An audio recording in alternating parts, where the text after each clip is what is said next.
So మరి గంజాయి విషయంలో ఇది పరిస్థితి. నిజంగా దీనిపైన నిర్మూలన అవసరం.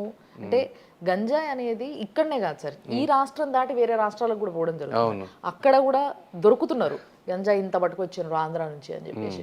సో దాన్ని ఫస్ట్ ఆపాలంటే, అంటే మీరు ఇప్పుడు దాకా మందు గురించి మాట్లాడినారు, గంజాయిని ఆపడానికి ఏం చేయాలంటారు?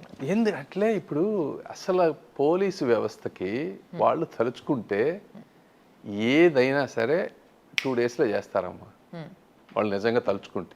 అసలు ఇప్పుడు చంద్రబాబు నాయుడు గారిని కానీ ప్రతిపక్ష నాయకుల మీద కానీ ఎన్ని కేసులు పెట్టి బాబు గారిని అరెస్ట్ చేశారు? దానివల్ల మీకు ఏం జరిగింది? సొసైటీకి ఏమైనా మంచి జరిగిందా వాళ్ళని అరెస్ట్ చేయటం వల్ల? ఆ టైం అంతా మీరు పోలీసు వాళ్ళు పెడితే గంజా ఎంతసేపు అండి అరెస్ట్? మొత్తం గూగుల్ డ్రోన్స్లోనే అసలు ఎక్కడికి వెళ్ళక్కర్లా. ఇప్పుడు మా గుంటూరు ఈస్ట్లో ఎమ్మెల్యేనే అమ్ముతున్నాడు. అసలు నువ్వు వాళ్ళని పిలిచి అడగటం కానీ అసలు సిస్టమ్ గవర్నమెంట్కి అగైనెస్ట్గా ఏమీ ఎవడు చేయలేడమ్మా. 1 వీక్ నాలాంటి వాడికి ఇస్తే 24 అవర్స్లో మొత్తాన్ని మటాష్ చేస్తా, విత్ ఇన్ 24 అవర్స్. ఇదే అనమాట, ఇట్లా మాట్లాడడమే నిజంగా ప్రజల్లో ఒక హోప్ తీసుకొచ్చింది. అరే మాకు నాయకుడు వచ్చిండు, మారుస్తాడు, ఏదో చేయబోతున్నాడు అన్న ఒక హోప్ మాటల్లో ఉంది సార్ నిజంగా. ఎందుకు చేయలేం? సో మిమ్మల్ని గెలిపిస్తారన్న నమ్మకం కూడా ఇక్కడే మీకు వచ్చేసి ఉండాలి.